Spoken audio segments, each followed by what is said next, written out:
And there. Hello, everybody. Welcome to the television edition of Matt Connarton Unleashed. Oh, God, it made it. Sorry, your show opened up with the image of me throwing something at the camera. No, did it? Yeah. Did it? Well, You want me to do it to even it out? Sure. There we go. All right. It's unleashed. Yeah, basically, kids, we're discussing. I was going to do the visual that I talked about last week, and then I forgot to get the dog collar, so I could open the show by throwing the dog collar and saying I'm unleashed. And then Chris mentioned he had an idea For VE on Sunday nights For on how VE. we're going to open up that show. Yes. I've kind of had a For question. immature audiences only. You're kind of a mellow guy. And Me or him? you. Me. Did I say Chris? Matt. Well, I wasn't sure which one of you, because we're both over here, and you were looking over here, and I'm Yeah. like, is he looking at me? Is he looking at Chris? I couldn't tell. You. That's helpful. You Thank you. hairy Yes. bastard. Yes. You're a mellow guy, so Yes. I don't get the whole unleashed. Because on this show, Yeah. this is where I break out. This is where I become unhinged and unfiltered You get and unleashed. slightly less mellow. You really, Yes. you really should listen to some of his older episodes. Really? Because He's calmed down he since goes, especially the Joe Paterno, Yeah. Jerry Sandusky. We'll talk about that in a few minutes. Yes. Actually, I'd like to get everyone's It's thoughts on thing that. is, it's on If you every were a shirt network. size, you would be extra medium. Yes. I like that. Crickets. All right. No, I like that. I was processing it, but that actually is funny. Extra medium.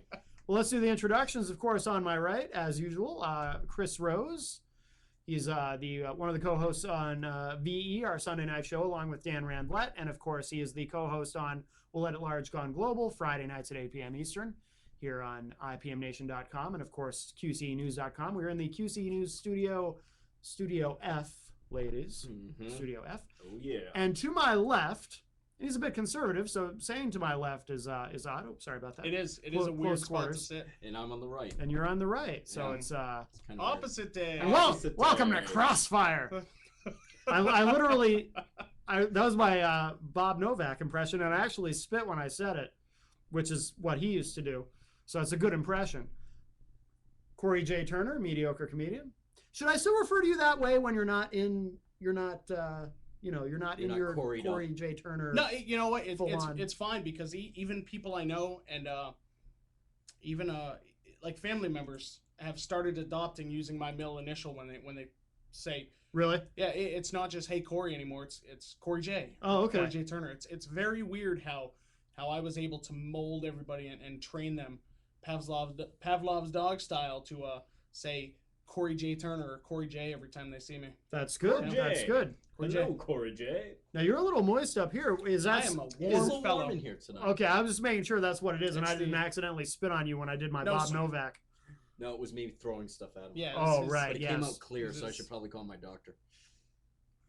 Yeah. Yeah. When you get to the point that dust comes out, that's the time to call the doctor. Yeah. But you don't have to worry about having any kids. That could be bad. That could be bad. Well, Corey, very happy to have you back. This is your second time on the television edition I of the believe show, so. right? Yeah. Yep. And of course, you've been on the regular live radio edition as well. Yep. But you have something new to talk about. I don't know how much you want to say. Hey, I'll let it all out, So man. if you want to let it all out, Be you unleashed, can, you can be unleashed here on He's going to hit me one Matt of these days. Connarton Unleashed. I am clumsy. You probably will take an elbow to the face, and I'm not violent, so it's nothing personal. I'm just very clumsy. It's like when my dad used to hit me.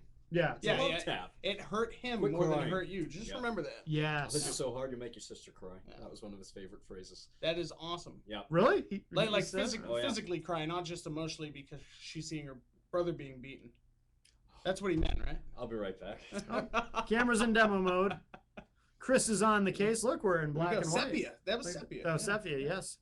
So we had all kinds of crazy things. Yes, the camera keeps going into demo. Look, There it's we like go. it's like the video for When Doves Oh, Cry we're by Prince. we were just in 8-bit. Yes. So so about wow, it's only 5 minutes in and that's happening. Yeah. So that means it's going to happen a lot. So it'll be an interesting show. I turned it off. Oh, you turned it off? Yep. Okay, good. So audience at home, just pretend that you did some really good Hey, drugs. Chris is back. We're clearly on a delay. Yeah, that's in case we swear. Yeah. That's in case I say Fuck. Oh. you can go eat some. You right? It's like watching You are Amsterdam. you are a potty mouth. My God, man. All right, Corey I J. kiss your mother with that mouth? Ooh. With tongue. Oh my.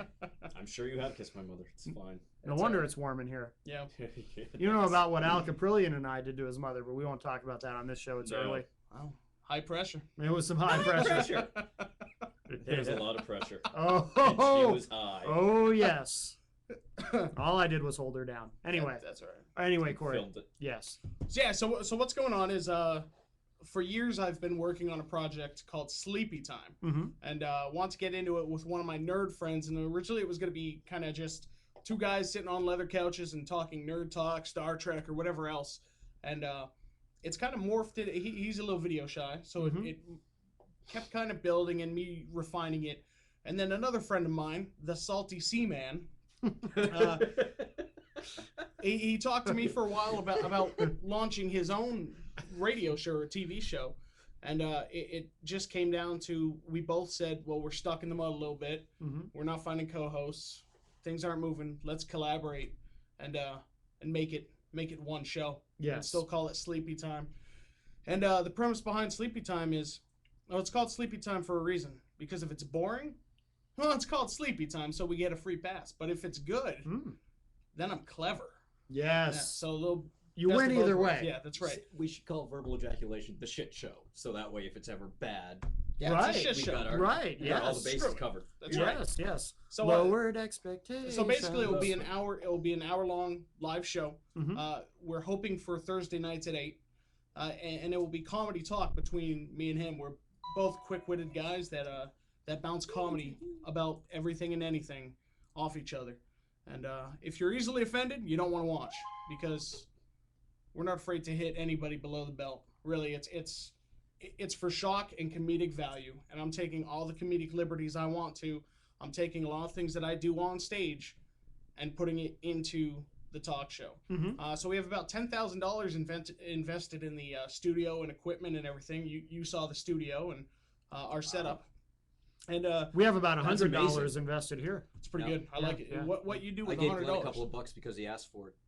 Yeah. I saw him on the corner of Lake and Elm out there earlier, panhandling. So Yes. Got some change. Here you go. yeah, that's it. Get off the streets, you bum. So so it's gonna be a comedy talk show, but in between the talk segments, our goal is to pump up local talent. Local, I mean the Northeast corridor. So say New England or New York North. Mhm. For comedians that are up and coming, it's hard for any comic to make it. It really is. My buddy Tom Cotter, who I've performed with a few times, just made it to the final round of America's Got Talent.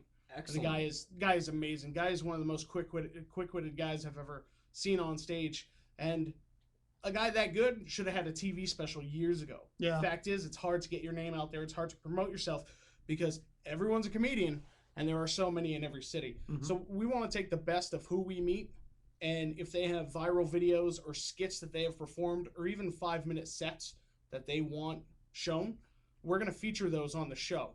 And what we hope is, while we show our audience their stuff to try to build their following, they let their audience know that, Right. hey, we're going to be featured on the show, take a look, and hopefully build up our audience like that. Yes. We're going to do the same for bands that are on the cusp.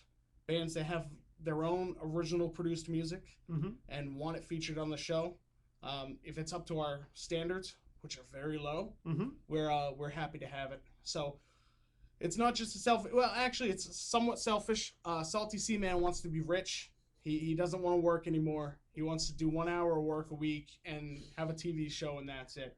For me, I want to pump up local talent Mhm. and show nationwide how much good stuff we have up here, Right. and help some comics that are under the radar get exposed a little bit. But being rich wouldn't necessarily be bad either. Well, I'm not saying I'm not going to turn it down. No, if, no. If we're looking for sponsors too, I mean, I'm willing to sell out. That's one thing we discussed. Mhm. We're ready to sell out already. We haven't had our first show. I'm ready to have the MonsterEnergy.com studio prepared and ready to go with banners and everything. Yeah. I That's don't want fine. to. I don't want to step over Matt or speak in for Matt's terms, but we're ready to sell out too. IPMNation.com. Well, I beat Yeah, him willing to it, so I'm willing to Oh, sell out for absolutely, less. All right, I will go full on NASCAR sellout. Okay, you can put stuff on my car behind me, on my teeth. My head's bald. It's a Oh, the perfect tooth canvas. tips, I yeah. the teeth. Yeah. I am I'll ready. have something tattooed on I'm my ready to whip. full on sell I'll have out. Mountain Dew put right here. I'm ready. Mm-hmm. I'm ready. Tampax tattooed on my I will back. wear a Tampax jacket while wearing Tampax earrings while actually bleeding from the mouth. I'm ready for this. I'm ready. I will be like Didn't see that one Bane coming. from the Batman movie Yeah. with the maxi pad over my face for a mask.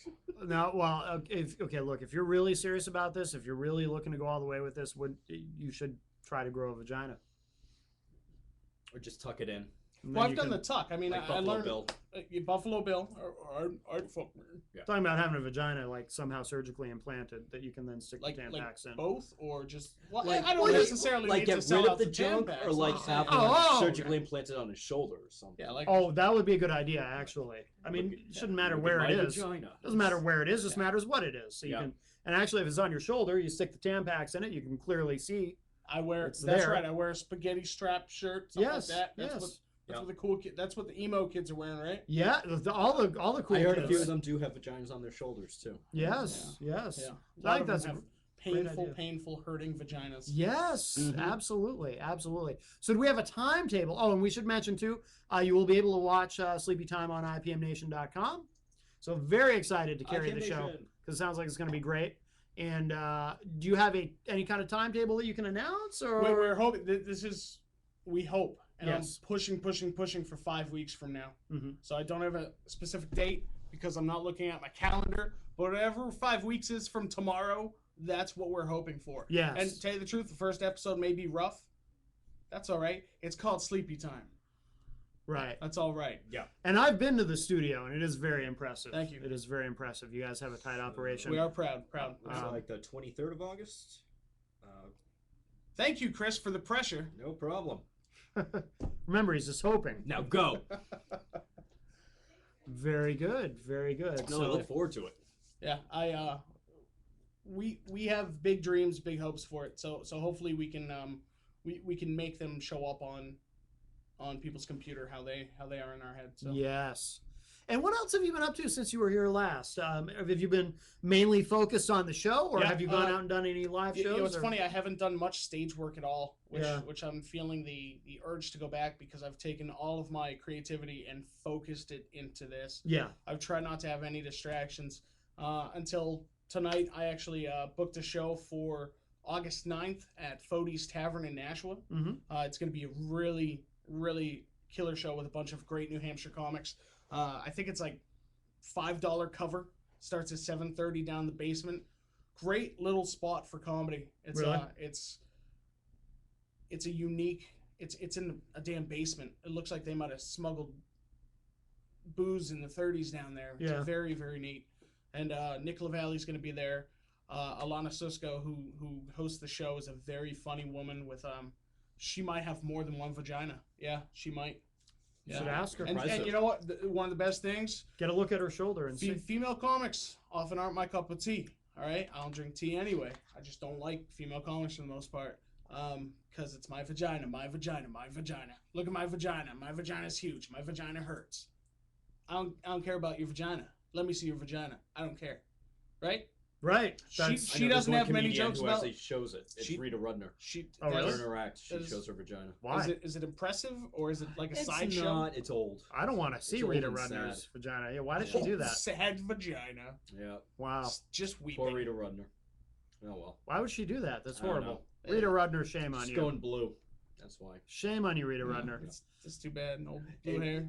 At the end of the act, she opens it up and Sarah Silverman pops out of it. That's fine. Yeah, That- I, that that actually part's- sticks. That's I actually that sold part's a all car right. stereo to Sarah Silverman's father once. That's Oh, a did true you? story. Yeah.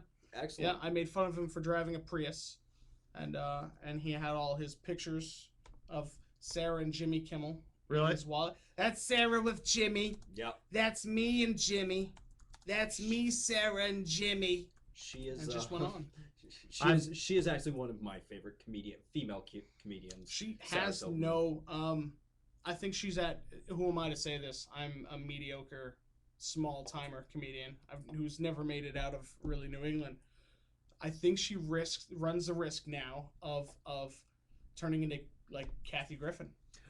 if she goes into like gossip and shit like that, then yeah. It's some of the statements lately. Yeah. You know have been getting. I mean, her show was funny as hell. Yes. Her in movies, her parts are always funny. You look for. Plus, she's from Bedford, right? Yeah. She's from Manchester area. You're always rooting for her. But her Jesus' Magic tour I thought was brilliant. Really? But you're right. If she pushes it and she pushes it, Yeah. pushes it, which is fine. But there comes a point where it gets old, and then you Yeah. just start attacking things that maybe are better left alone. Mhm. You know. So I don't know. there are topics that So even you're kind of like they're cringeworthy. like even as a topics. comic, I don't myself find some of the stuff funny. Mm-hmm. Usually with other comics, I could see why people find them funny, and I could sit back there and not laugh because I would approach the joke differently or write Right. it differently. So it's always this. I could do better. Sure. But you can appreciate why people like the joke. Sometimes with some of the edgier stuff, I don't understand what's funny about it. Yeah. Really? Yeah. Sometimes I think that people are just, when a candidate is giving a speech and they're not really saying anything, or they say something ridiculous, but the people behind will still go, mm-hmm. Oh, of course. Yeah. Mm-hmm. No matter what the hell they're saying. Right. They're Right. not even yeah. listening. They're just Right. like, right? Yeah. Mm-hmm. Absolutely. It's kind of like that. Hitler was a genius. Yes. What indeed. about the good things? He Yeah. built the Autobahn. Mm-hmm, he did. But I think she runs at risk. I like how extremely dirty she is, though. So just yeah. her show was absolutely. You watch her show at all? When Yeah. from- Yeah. Oh, The Sarah yeah. Silverman program. Yeah, Oh yeah. yeah. I was One a episode of fan her. of it. Her wondering why her dog licks its butt so Yeah. often, and she's like, "Well, I gotta find out." Yeah. Yeah. I really seem to enjoy this, and goes and I like the one where Awesome. she changes places and with someone, to see what it's like to walk in their shoes, and so she's running around in blackface. There was a homeless guy. Yeah. I think blackface is always acceptable. Yes. Yeah. I see the comedic value in it. Yeah. I don't have a problem with racially edgy jokes. Yeah. I don't, because it's a joke. It's humor. Yeah. How dare you? I know. This is my personal opinion, and it's something I truly believe, and I have since I was probably in 8th grade, that if you're offended by something, if you're one of the people that say, I'm offended by that joke or whatever, you're an attention seeker. It's a joke. You know it's a joke. It's a joke. If you don't like Yes. it, walk out, turn off the TV, shut your mouth. Yeah. But it's a damn joke. It's what Bill Maher calls fake outrage. Yeah. You see it in politics and media all the time. People being offended by something that, and they'll take something completely out of context. Yeah. But if it's something that someone on Well, the media does it more than anyone. sure, They yeah, really, they really absolutely. do. Really do. But even the thing with the Daniel Tosh, who I'm not a huge fan of his comedy, I was because actually going to ask you your opinion on that. he She should have has walked out. 40 writers, and he's Sure. but he's made it, so good for him. Yeah. But the joke was edgy about about a rape joke. The woman stands up and says, "No rape joke is ever funny," and then he says something like, "Wouldn't it be funny if 5 guys just raped her right now?" Right. And there's all this outrage about it, but that comic, him on stage being interrupted by someone, that person is fair game. That's how I see it. That person decided. I agree. agree when a heckler gets up, but Yeah. I applaud the comedian who can stand up to the heckler. Right. Yeah. Right. And plus, you've got at least 499 other people in that audience that are going to stay there with the comedian. If you don't respond to that heckler, you're losing street cred as a comic, Yeah. Yeah. and you're gonna lose the crowd. Yeah. You're gonna Oh, yeah. because the crowd wonders, why isn't he hitting back? Why is Right. he just going? Is he a robot just reading his lines off a script? Right. And no one wants to go into a show thinking, oh, it's a scripted show. You want to think that comic is boom, boom, boom, coming up with it as they're talking. Yeah. Oh yeah. Which of course it's always scripted. I have a set in mind every time I get up, but you got to hit back with a heckler, and you have to say the first thing that pops in your head, Hmm. good or bad. And she should have, instead of raising this big stink about it, either if she didn't like the way it was going, he's on TV. He has specials. He has a weekly show. You know what he's about. You know where his jokes go a lot of times. Right. Don't go to the show. And if you don't like it, get up and walk out. Yeah. But being a heckler, you're open game. You're absolutely open game. And if you're saying you're offended, F you. I don't care. Right. This is, I won't go into too much detail, but I'll give an example. Okay. A family member of mine about 6 years ago committed suicide. Very close to me. I mean, wow. very, very, very, very close to me. But if someone makes a joke about the method of suicide which that family member committed, Yeah. like if someone makes a joke about that, like, I know this guy that blah, I don't go, I'm offended. My family member killed himself that way. Right. I mean, it's who cares? That's Right. your that's you. Right. This isn't about you. This joke is about stereotypes or whatever else. So, it's not as though the person telling the joke somehow knows right. that, it's you not know, a and personal then attack. somehow targeted at you. Because right. what is a joke? What are the most funny jokes you've heard? Very few comics can go and say a set without offending somebody. Of course. What you're doing is you're making fun of somebody or some group or some situation someone was in. Right. Someone's gonna be offended by it no matter what you say. I think it was it might have been Damon Wayans who said, you know, if you're not offending somebody, then you're not doing your job. Yeah. You know. Yeah. It's you think of name your favorite comic and who didn't they? There's very few. Oh yeah. Bill Cosby might be one that can go through a whole set and just make life observations about silly situations and stuff and very Right. clean. But for the most part, that comedy doesn't fly. Right. You know, for Right. the most part, Seinfeld's fairly clean. Yeah. You know, Yeah. he can make it, and he's been one of the most popular comedians very out there. very few. There are very few though. Well, I don't think Seinfeld is funny. Love the show. I love the show. But his that's stand one up, thing, I'm not a huge fan of his. I don't I've think his said that stand-up is myself, funny. and I've gotten flack from it because people hear Seinfeld, and you know he's huge and famous, and Seinfeld's hilarious. I understand why people like him. Yeah. That's kind of like Jay Leno, not a huge Me neither. Jay Leno fan. Tim Allen. Tim Old Allen's stuff at the comedy was- beginning. yeah. Was Yeah, pretty- he was still doing the when he was drugs. doing the drugs, right? Right. He was edgier. he was before still Ray that. on Romano coke. plays it safe too. Kevin James is one that I do enjoy that plays it safe because it's kind of like my stand up. It's self-deprecating Mhm. Yeah.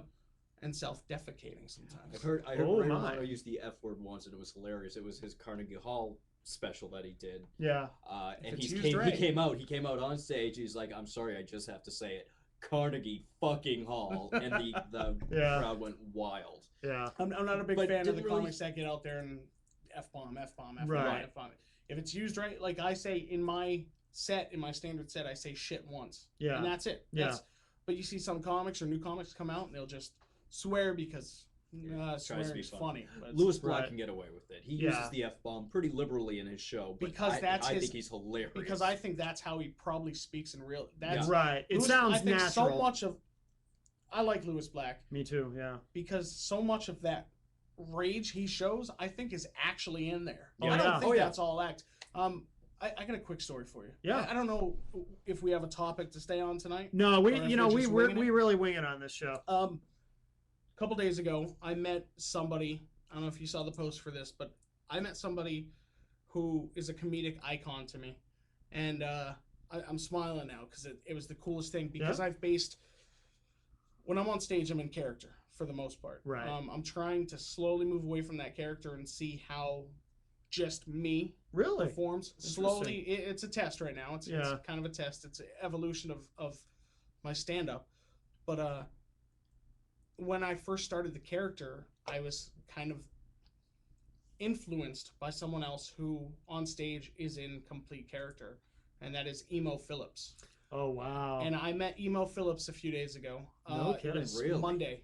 And Wow. I spoke to Emo Phillips for probably close to 45 minutes Really? about Wow. everything, just anything. Yeah.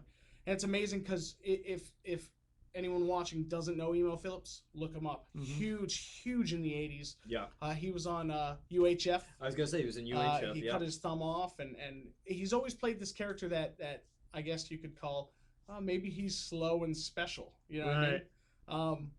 I remember hearing him on Dr. Demento when I was a kid. Dr. Demento Yeah. would Yeah. play Well, Emo Phillips. Him and skits on Weird the Al show. are very close pals, and Are they've they? always kind of Weird Al got the same start with Dr. Demento, Yeah. sending his songs into Dr. Demento. Yeah. and they've anytime Weird Al has had a TV special, Emo Phillips has been on it. Yeah. And I recognized him right away, and I looked. I said, Emo, and he's like, yeah. I'm like, oh my god, man, Emo Phillips. It was absolutely amazing because in person, he's just a person. That's what I was gonna ask. I Yeah. mean, is it? He doesn't talk like this in person. I remember one of his Yeah. funniest things that stuck with me since probably I was 7 and I heard it, and I didn't understand it at the time. And he said, because when you're a kid and you see Emo Phillips, it was like watching a funny guy, just because the mannerisms. It wasn't Right, what he was right. saying because you didn't understand the jokes. But Yeah. he says, some mornings it's just not worth chewing through the leather straps. I didn't understand it at the time, but I knew it was funny. And it's like that one joke has been in my head since I was like 7 years old. And to meet one of your heroes and him be incredibly approachable That's good. and just so nice. Wow. And it was one of those moments for me that I didn't even want to say I was a comic, because I'm no one compared to this guy. This guy's made it. He's made a career out of it. Yeah. But I needed him to know how much of an influence he has been on what I've done. Yeah. And that's really cool. he actually asked for one of my business cards and said he'd like to see some of my videos and all. So Oh, very and he nice. might have just been being nice, but you know what? He might be watching It right was- now. Yeah, Yeah. that's true. Emo. So Even if it was just him being nice, he was the effort he incredibly put into great. that. Yeah. It was great. He was incredibly approachable. I put my phone number on the bag just in case. Yeah. Call me. Is there now? If you don't want to name names, that's fine. I understand. But is there anyone you've met in the comedy world who disappointed you in that regard, in terms of like they just weren't approachable? Or... Not hugely, but Dave Cloutier. Yeah. I met him and Everywhere he kind of you look.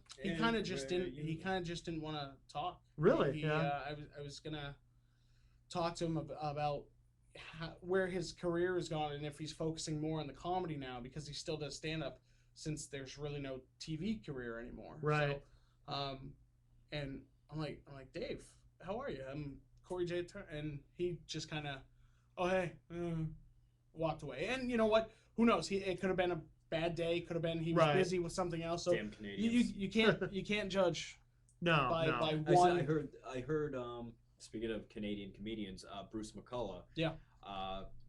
When they were doing the kids tour, a friend of mine went to see him and had backstage passes and everything. Bruce was the one who just kind of walked away from the crowd and didn't want to talk to anybody.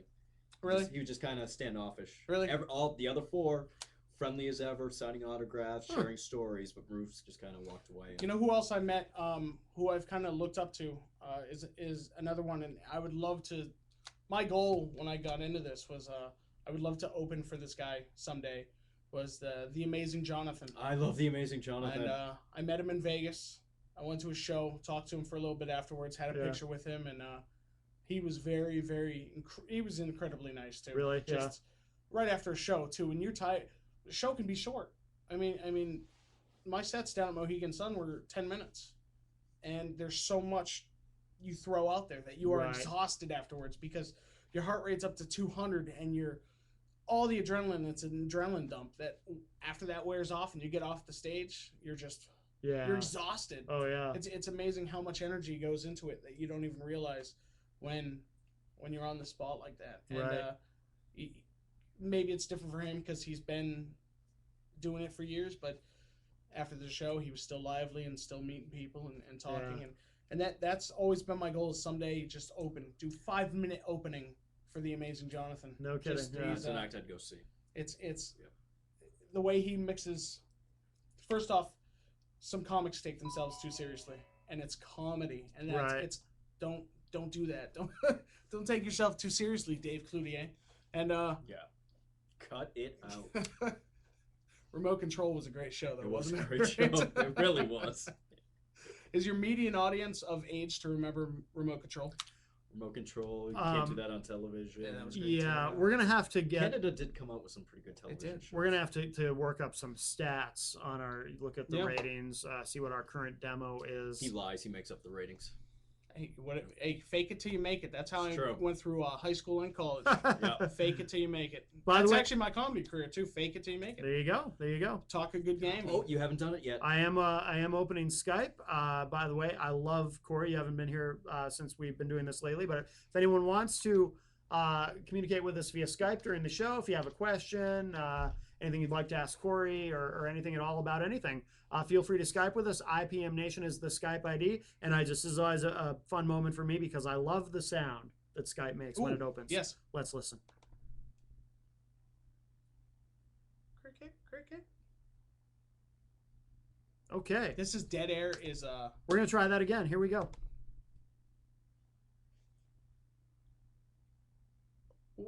Um, Okay. This is There's a. it should, there it is. it's a little It's- unfitting. The little. It's At the almost end, just as doesn't- good as the ring. That's a sticks. Oh yeah. Okay. Yeah, It's good. Yeah. I froze on that. If anyone wants to ask any questions, it doesn't have to be about comedy. I'll answer anything. About anything. Now I better sign up before people So, start calling. how me. long have you been using Skype? No, what? not personally. I mean, How on the many- show. How many times have people actually called on? How Yeah, often I can has this imagine show Skype. gone on This chat is, roulette? Chat roulette. I was gonna do that on verbal ejaculation. Now have you been on since they added the penis filter? No, I have not. I wonder if that works. See, I don't want to do. I'm actually way too self-conscious to go into chat. Well, I'm not roulette throwing. I'm because not I don't throwing want the the dong out. I don't want the 14 or 15-year-old girls laughing at me and going. I'm not throwing the dong out. Oh, What I've done, I have a Abraham Lincoln bust, and I've kind of animated the head around in view of the camera, like, "Hey, I'm Abraham. I'm the 16th president. I'm on $5 bill. I'm free the slaves." And people just my buddy and I, Joe, first time we went on chat roulette, we set up his Mac with the camera on the table, facing his lap. He was clothed, put a phone book on his lap, and all we did, tore out pages of the phone book, and there were dudes that would just go like this, and they couldn't stop watching this Really? page by page of the phone book, and people could not stop watching it. I don't know if they were waiting for something to spring out, or like Big Sausage Pizza. If anyone knows what I'm talking about, Big Sausage Pizza. Well, I can imagine. Here's your pizza. I like pizza, Zip. but I don't Here's know your about that. sausage. Here's I your don't know about the big pizza. sausage. Hey, it's Wow. got this hole in the pizza. Whoa, it's got a hole in the phone What part book. of the movie theater? Oh my right? goodness. That's it. Dig Oh in. my goodness. Dig in. Hey, since we mentioned it at the beginning of the show, we'll come back to it. Curious to get the thoughts of you gentlemen. Joe Paterno, they did take down the statue Yep. $60 million at Penn State. in fines. And, I think go ahead. well, I was just going to say, I think it's great that they took down the statue, and I want to see Penn State. Did they do it in Saddam fashion though? Did they? That would have They been didn't awesome. have a tank. They didn't hit it with shoes afterwards. But, and I would just say that It would be like shower brushes. yes, very fitting. Lufus.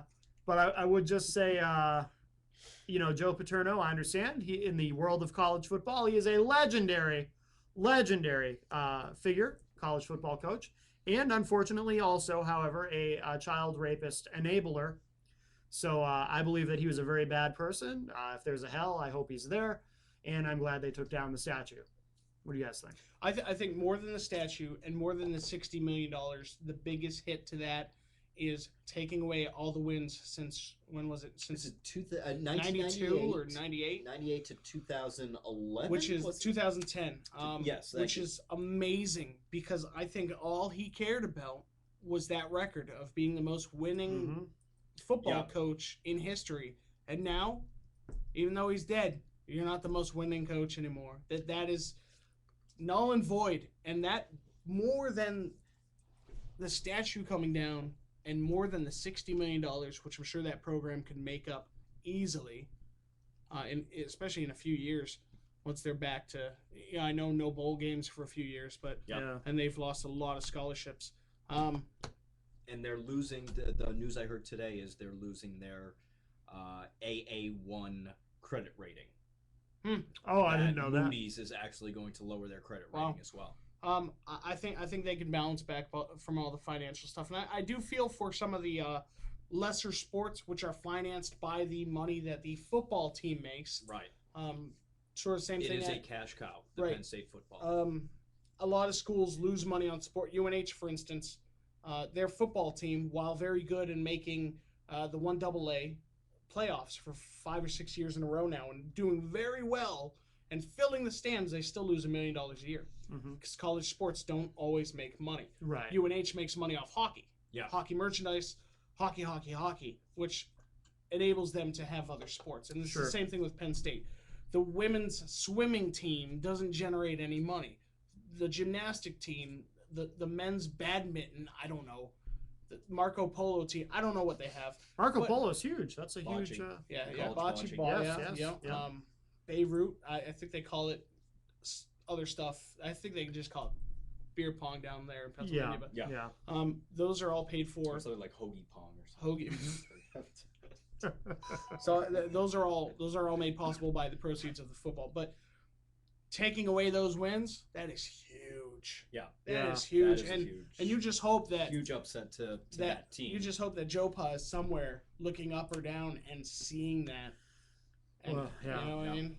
What do you guys think of the defenders, the apologists? When it happened, when they made the decision to take down the statue, I see people, a lot of people who agree with it, obviously, but I also see people posting online about, and I saw one guy's comment, Penn State has no balls, they shouldn't have given into the pressure and things like that. And I'm just, even if they did fight, who's to say that they still wouldn't lose the $60 million in the 4 years in the bowl? Yeah. It doesn't really matter. The decision has been, and that's the thing is we really can't say.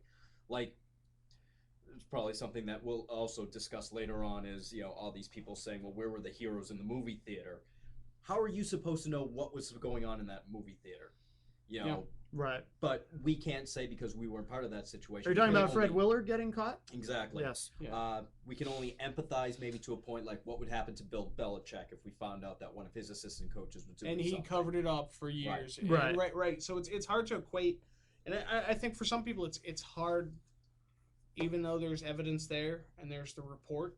I think it's hard for some people to process that their hero, this godlike figure when it comes to college football, especially in Happy Valley, that could do so wrong and cover things up and give false statements and let it happen and have the guy on his staff still for so many years.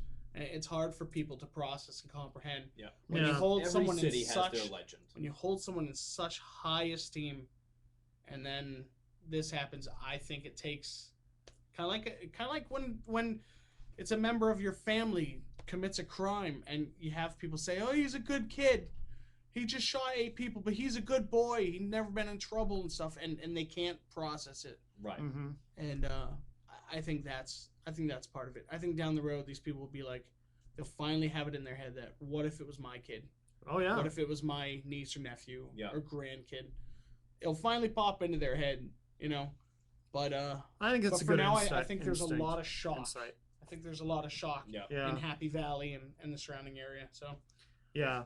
Even though before this was investigated and we found out just how much he was complicit in the cover up, actively covering this up. Yeah. I still, right from the beginning, I felt very strongly, and I did say it, and some people got very angry with me, but I said right from the beginning, even if he did what was minimally required by the law, when Paterno initially, when we found out that McQuarrie went to him and said, I just saw a child being raped in the shower, right.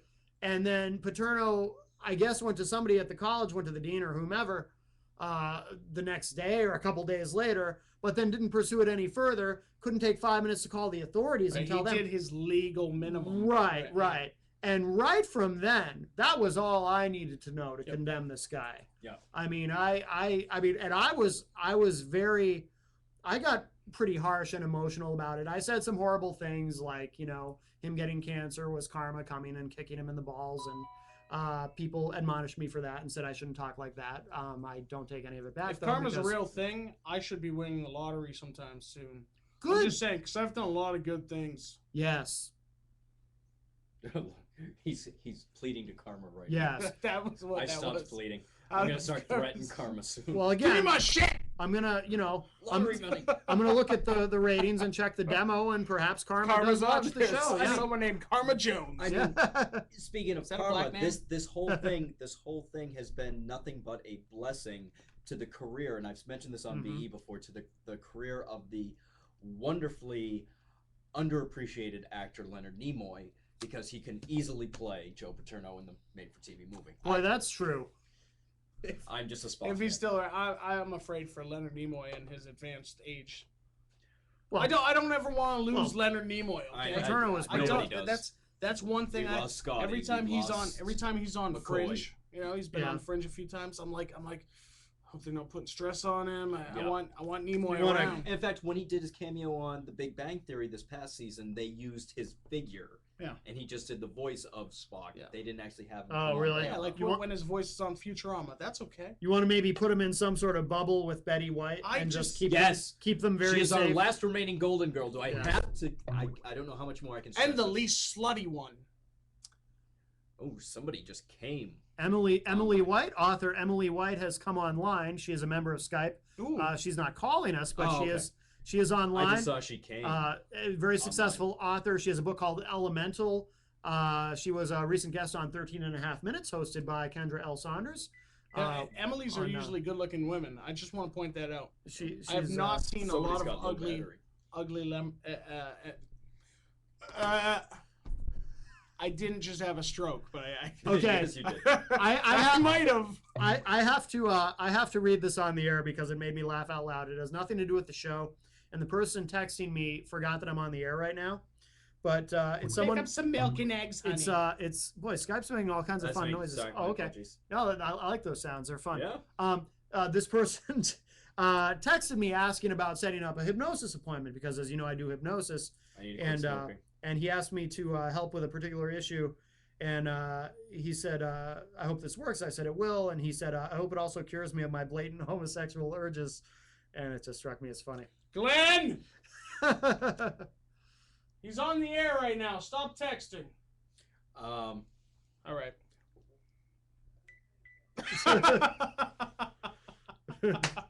That's one thing for sleepy time. We actually No, because Glenn needs to keep his homosexual urges. it's the only thing keeping him going.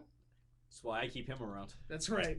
Back rubs. I'm writing back. I'm a hypnotist, not a magician. Now, we have talked, Eric and I, about having you on Sleepy Time and doing some possibly pre-recorded hypnosis. I don't know where your specialty is. If you just have general hypnosis skills or stop Oh, yeah. smoking, or can really get to the root of if there's a problem. Oh, Because I'd like to put the Salty Seaman in a chaise lounge and have you get into his head a little bit, have him admit things that he doesn't want anyone to know, and then will he remember what he said when he woke up? well, here's the problem. Yeah. A big Okay, you'll only say what you'll want to say. right, because a big misconception about hypnosis is not mind control. I got that. So I killed Kaylee Anthony. Oh shit! I'm sorry. oh, I meant to. Yeah, I but you meant- didn't wrap her up and dump her body. That's No, been all sorted no. out. So no one really I just took care of her. John when I Bonet? found- No, That that was wasn't me. me. That was me. All right, that wasn't I me. raped her. I didn't kill her though. That was me. You heard it here first. Al Caprillion was there too. No, High so pressure. so I can't. Yeah, so Hi, I couldn't hi. get him to admit, but we can do Jesus. other things. I mean, I'm very I'm going to hell. not to sound cocky, but I am a very very good hypnotist. I think I am we've- damn good. I Yes. think we've. Can you help me with some weight loss? Yes, Let's do it, man. I'm absolutely. down. Now.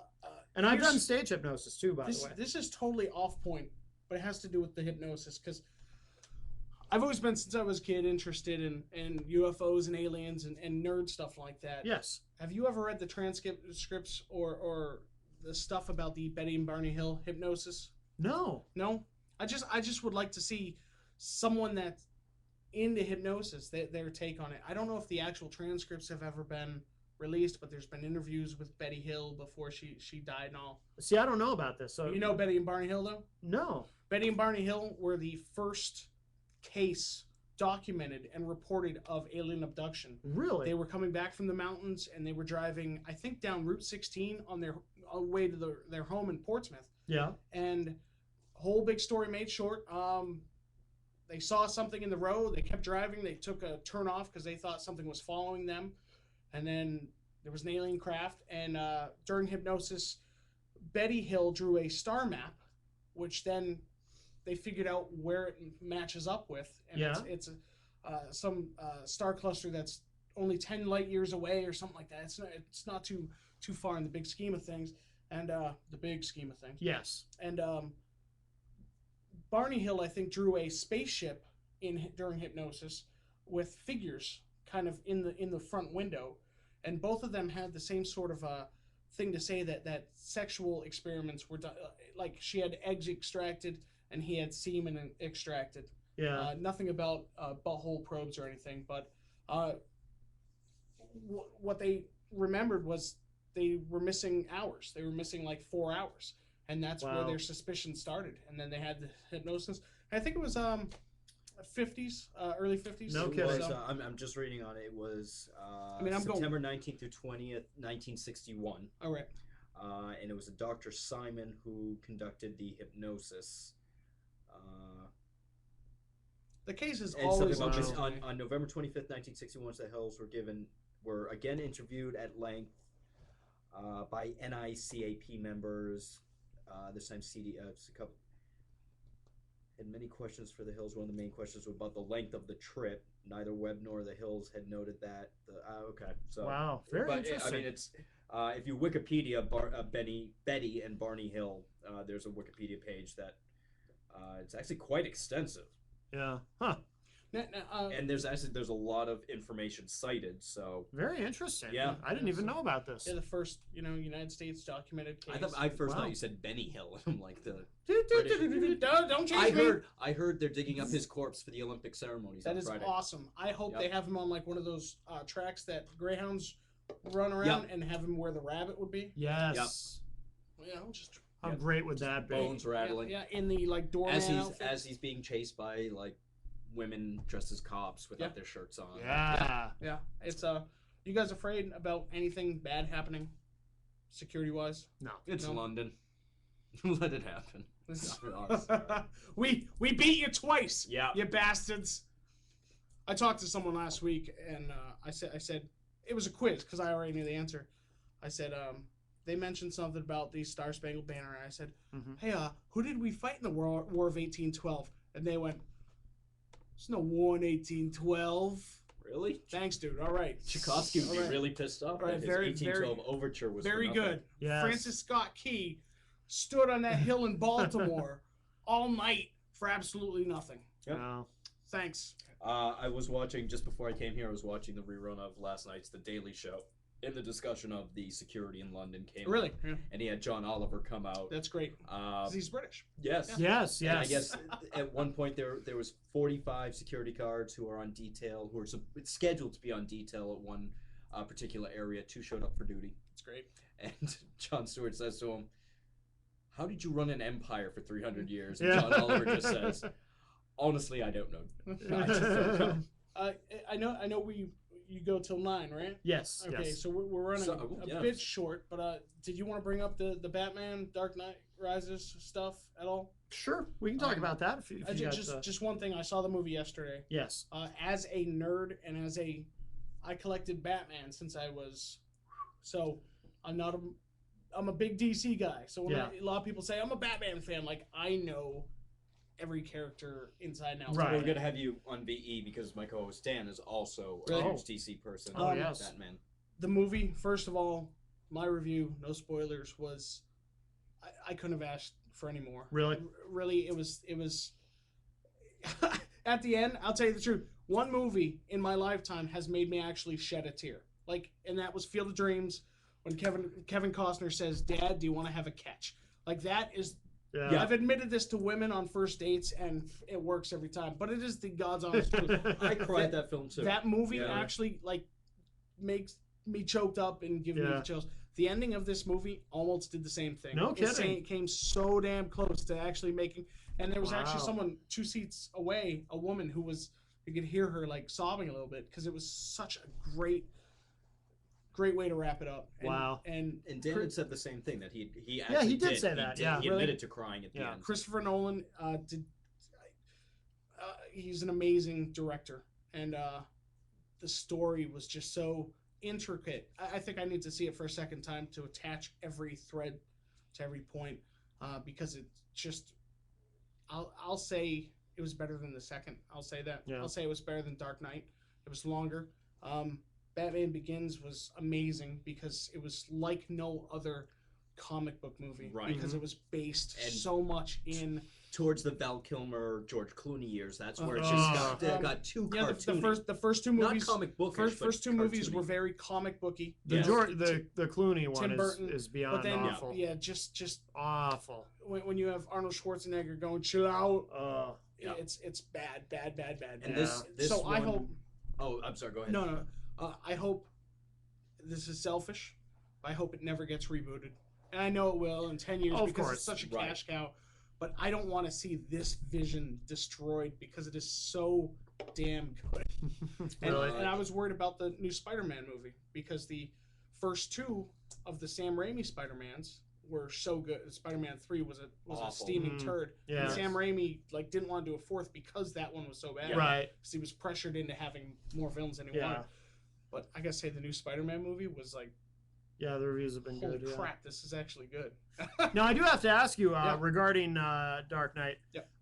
As a conservative, you don't object to the villain being Bane? Because what Rush Limbaugh said. No, because, and then claimed he didn't say.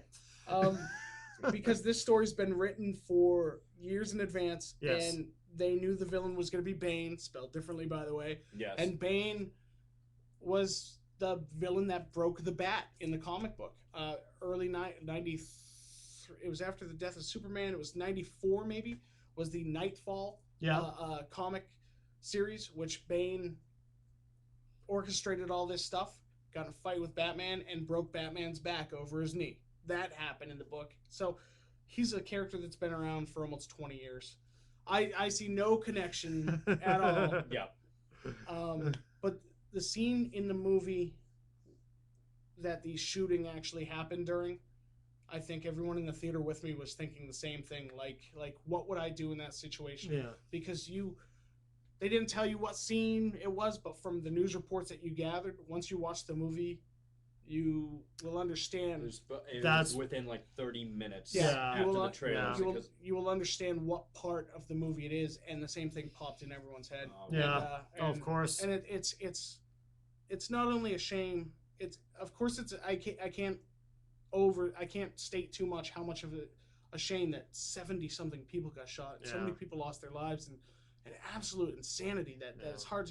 It's like Columbine affected us so much that we couldn't comprehend so much bad shit, and then this, and it's hard to imagine that someone has that much hate in them that they could just go and do that. Yeah. But at the same time, it's to a much lesser degree, it's a shame that it takes away from that movie too. Sure. That will always be attached to that movie. Oh yeah. And anytime you think about that movie or think about that scene, it's always going to be tarnished with someone's horrible actions. Oh yeah. So that's to a much lesser degree. I'm not saying it's the most horrible thing because the movie's ruined. Sure, but it's a good point. Like for Christopher Nolan, it must be terrible. Yeah. You know, to have this film that is so. I mean, I haven't seen it, but everyone says it's great. It's been. And Warner Brothers has put a lot of money behind this. Yeah. I mean, it was supposed to be, and I think it is his masterpiece because from the beginning he said 3. We'll do 3. We'll do one big story arc that ties together in the end. 3 movies, no more. Yeah. I want full control, no more. And like that's a ballsy thing to say to a studio. I'm not doing it if you don't. Right. And he didn't have a whole lot under his belt before they gave him Batman. In between making the Batman movies, he made Inception. He made It had some of his more, even though they were slightly independent at the time. Memento was before, which was great. Which was written by his brother. Yeah. Which was amazing. It was a phenomenal film. His brother is turning out to be a great writer. The show, what's a show he's writing right now? He created and is writing. Person of Interest. Yeah, Really? That's Nolan. That's Jonathan Nolan. Is the creator and writer of that show with J.J. Abrams. So and I'm a Michael Emerson fan too. It's the actor. Michael Emerson's great in it. So so is Jesus. Jim Caviezel. Yes, Jesus is in. Oh, I thought for a second actually Jesus was in it. Jesus, I think, is going to be on the 100th episode of Amsterdam. Yes, I read that online today. What was it? Oh, The Prestige. I've forgotten that. Prestige was in between, I think, the first Batman and the second. I think so. And Christian Bale was the rival to Hugh right. Jackman's And it's great. It's great that Nolan brings in all the same actors all the time. Yeah. He's credited with rebooting Michael Caine's career. Michael Caine has been in every movie I could think of that he's done except for Memento. Really, in the first. On the plus side of this, because of how well it was directed, produced, it's already making lists of being like one of the top 10 series finales for a film. Yeah, could you see it winning an Academy Award this year? I haven't seen it yet. That's the well, thing, I'm saying they tend to snub superhero right, films, but right? they added except for Heath Ledger, who won it that's posthumously. That's Joker. one reason. One reason they added now that you can have more than the 4 or 5 nominated. Now you can have like 7 or 8 nominated because of The Dark Knight. Right. Because of it getting totally snubbed. Yeah. So it will be in contention this year, without a doubt. I'll have to see this and see. But I'm just wondering with what's attached to it now. Mm-hmm. It could potentially. This could. It's just it's a shame. It's a shame because in my book it really is. It was one of the best movies I've ever seen, and that's saying a lot because I'm easy to entertain. You know, you show me a monkey juggling, I'm gonna watch it. But I appreciate There's an NBC show Coming with a Monkey. That's great. And the brother-in-law from Weeds is in it too. It's called Coming with a Monkey? Coming with a Monkey. I've seen that video online. Yeah. So instead Left of Turn throwing feces, it's NBC, so they just can throw ejaculation. So it's I recommend going to see it. It was really a great movie. It really was. Yeah. And it's just too bad that it's too bad it's associated with this. The rest was in our heads the whole movie. Yeah. It's a shame. It really is. Oh, that is a shame. It's tragedy. It really is. And I don't like to mention names because it kind of gives them credibility as being a human being. Ryan Gorman. Face. Ryan, yeah, that guy. They're now speculating about the dazed and confused look that he had in court. Being faked. Yeah, being faked. Who gives a fuck? Just put him away. Yeah. Just put him away. Yeah, exactly. They do have pardon my language. I'm sorry. They do have death penalty in Colorado. Now, but they haven't had anyone execued. If you were in a state that had no death penalty and this happened, would you not? If you were a family member, would you not be outraged? I mean, I don't know where your stance is. Mine is I'm pro death penalty. I'm totally anti death penalty. Are you? Yeah. I'm pro prison raping for this guy. Right. Well, see, that's part of the thing is like I don't think that. I mean, the reason I'm actually anti death penalty is because sometimes people go to jail who didn't really do it. Right. And if we find out after someone's been executed, it's too late. But even in a case where obviously we know this guy did it, even in a case like that, I mean, the first argument is more just to me a common sense argument, but the more, I guess, esoteric argument would be, I also don't necessarily think that executing someone is the ultimate punishment. I mean, why? Because if you execute someone, you're putting them out of their misery. You stick this guy in a prison cell for the rest of his life, and he's a young dude. That's a lot of years to be in prison. I guess it depends on your beliefs. Mm-hmm. Me being a somewhat God-fearing person, I think we're speeding up his ultimate judgment, which is fine with me. If you put this guy to death next week, he's meeting that guy sooner to me, or meeting that guy sooner. Right. To me. Well, but that's me. Here's the thing: is he fatally wounded 12 people, 58 survived, but they are still wounded. So that's 70 people. 58 out of 70 is about 83%. I think 83% of his body should be injured in some way. But here's the thing, though, too. And that's eye for an eye. And see, I don't, because the other thing too, and Corey, if you're bringing God into it, the other thing that I don't understand is, would Christ approve of the death penalty? And this is what boggles my mind about, like, Christians, I think, as a demographic, tend to be pro-death penalty, from what I've observed. Yep. And what always baffles me about that is I don't understand I don't see how Christ, at least the version of Christ I learned about in the Bible, I don't imagine him coming back for the second coming and say walking up to Rick Perry and saying, "Hey, great job killing all those people." Well, I think that's when you start pointing to the Old Testament. I was going to say you're talking Old Testament Christians. We're talking right. Old Testament God. But like Christ has the wrath portion to him, and that's where the fear comes from. As far as Christ, I can only, my religion, what I feel is all based on the morals I feel inside. Mm-hmm. So there's this little part of me that my moral engine that chooses what I believe. Right. It's not always what I've been taught or what I've seen in the world or what I've been told by my parents or the church. It's my own little moral engine that spits out the things I believe. So I think that's ultimately true for most people. So it's hard to say because the Bible's printed in black and white, but it's not all black and white because it's a collection of stories. And just like you can do with our Constitution, you know, it can be interpreted in different ways. Oh, sure. And that's the scary part. It's too It's bad your we didn't have an interpretation, right? ultimate doc. How easy would it be for humanity to have an ultimate document that's in complete black and white with every loophole closed that says this is how to be? That'd be great. But that is how some people do regard the Bible. Yes. Not everyone regards it in the nuanced and intelligent way that you do. And in the show or in the movie Inherit the Winds, where that show is basically just about God versus science, the whole Snopes monkey trial. Yeah. So I'm down with a happy medium myself. One of the best lines in it is sort of the more liberal lawyer in it says, the Bible is a good book. In fact, it's a great book, but it's not the only book that's out there. Mm-hmm. Yeah. You know, there's other options.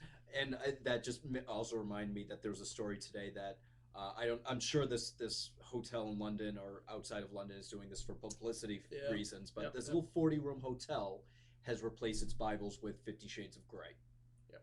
Very interesting. To make the panties drop. Very interesting. But I mean, I'm always in agreement with Matt. He wants on to this, sign off, man. That Jesus is not.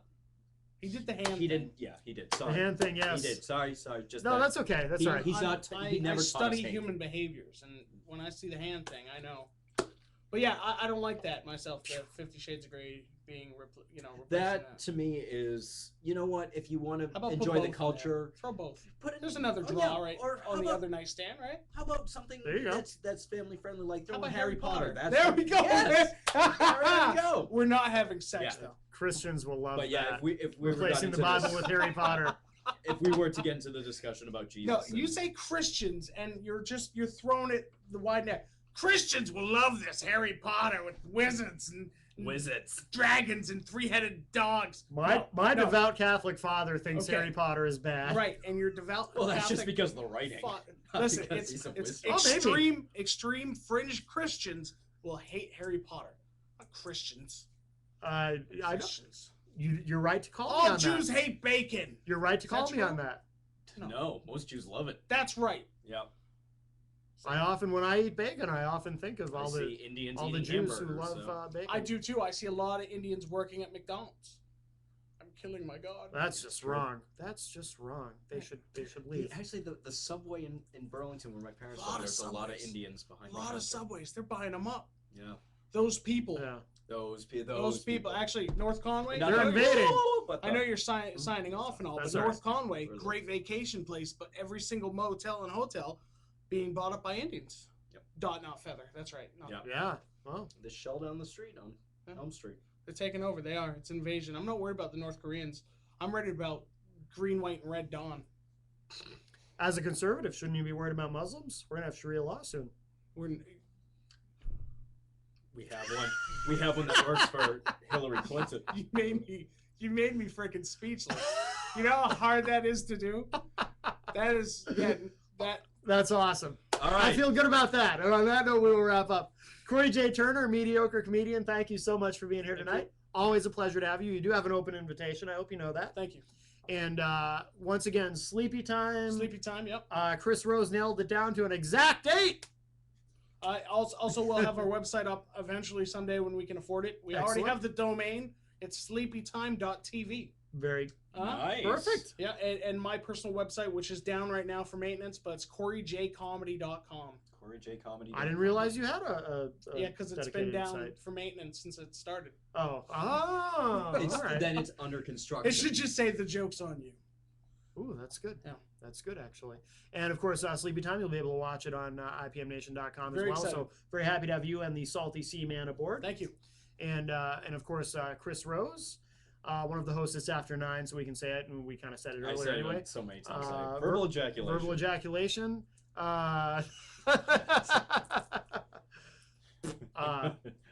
We spit. Okay, quick. Sunday nights, 9:30 p.m. Okay, before we finish that, quick story. I have a friend who I guess it's called the Spider-Man, and we were talking about superheroes earlier. I never heard that term until relatively recently, but I know someone who apparently will often relieve himself or pleasure himself, I should say, while in bed next to his wife because she sleeps like a rock, and he'd rather just do himself than do her. And then he just Spider-Mans it onto the floor, and then goes back to sleep. Sticky, stinky floor. Can you imagine? Yes. You know what? Sunday night I'll share a story of something I used to do with my ex. So. Oh, okay. Yeah. Very good. I look forward to that. Hence X. So Chris Rose, who hosts Verbal Ejaculation along with Dan Randlett, Sunday nights at 9:30 p.m. on IPMNation.com here at the QCNews.com studio. And, of course... Where the air conditioners broke, by the way, here. Yes. Well, which in this one's room... this, L? Is this... No. L? This is Studio, Studio F, F. ladies. What's sign language for F, so I'm not throwing up gang signs? We all came up with Studio F.